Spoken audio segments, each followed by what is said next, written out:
Hello again and welcome everybody to another edition of the Ruhr Report. I'm your Rose OIC, and we're going to do another term. And this one, I don't know how popular this one's going to be, but we're just going to throw it out there and see what happens. This one is going to be called the Golden Horde. This comes through a lot. If you do some research on it, the Golden Horde was a group of people way back in 13th century, something like that.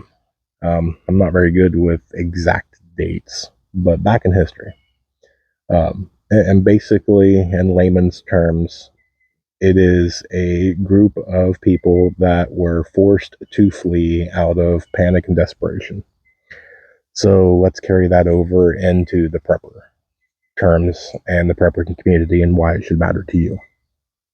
So I would venture to guess that probably not a lot of you have any idea of what that means, maybe even never heard of it, and that's okay. So a Golden Horde is kind of a scenario event.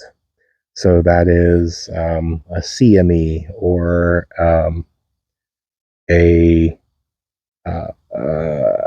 EMP, nuclear, cyber attack, grid down, invasion, whatever. Pick your scenario. There's scenarios that basically give you reasons to prep. And one of the ones that for people that live, let's say, outer suburbs to all the way out to the country to way out in the sticks.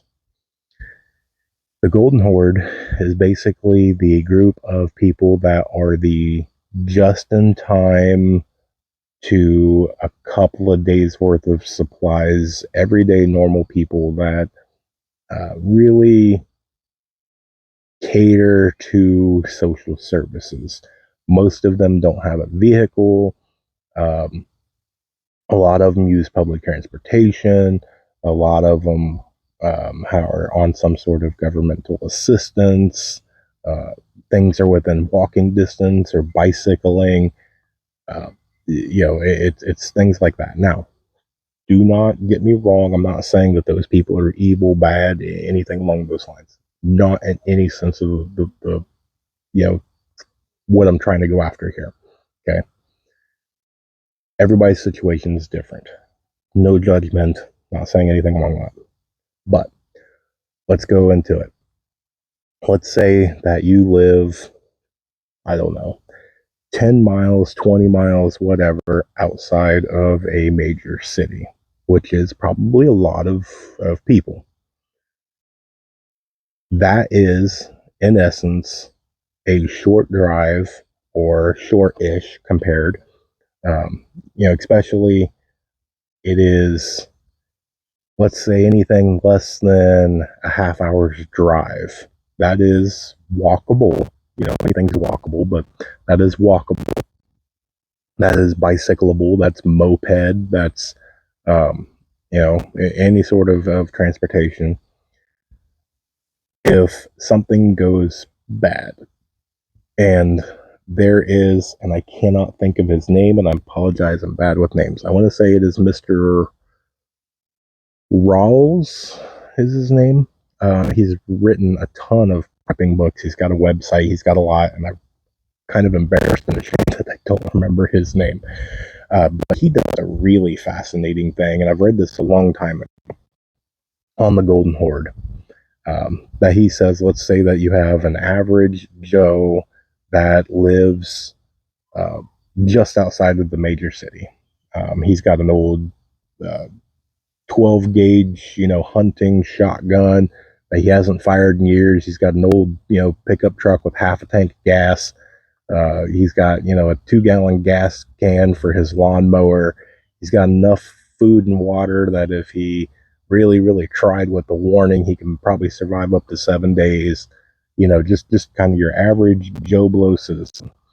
And I believe in his scenario, there was a grid down event. And then I don't believe that there was a reason why, just that it happened.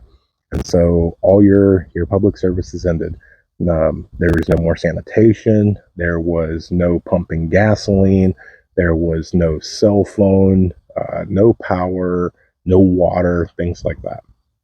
And I've seen two different things. One of what is called the Golden Horde.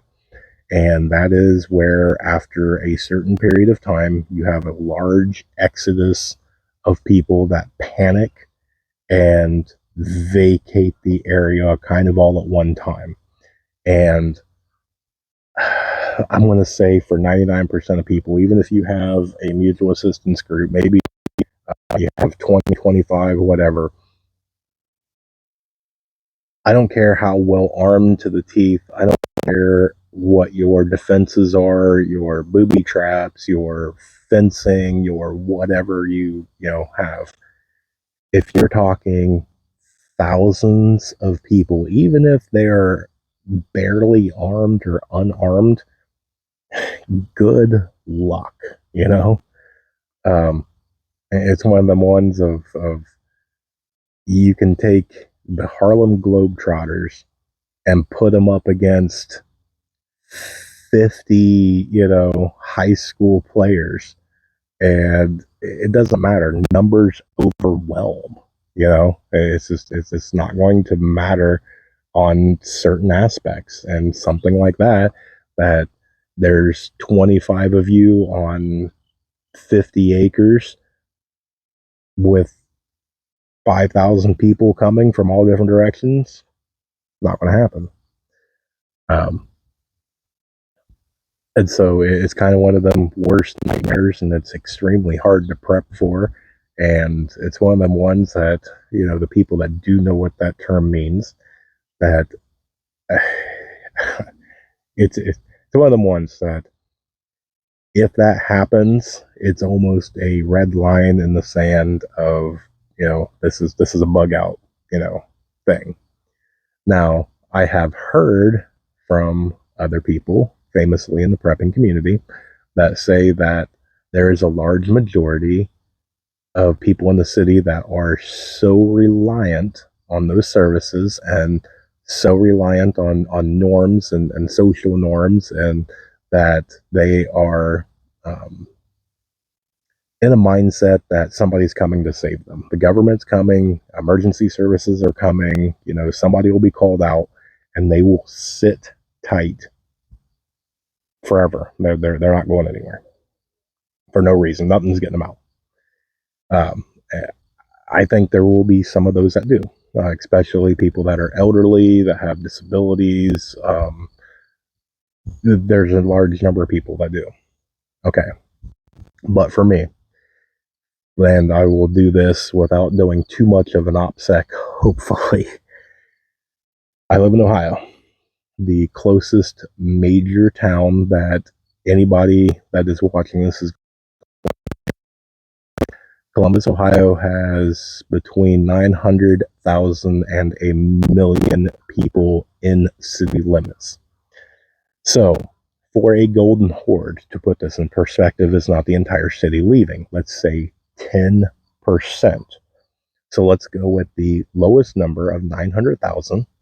10% of 900,000 is 90,000 people leaving.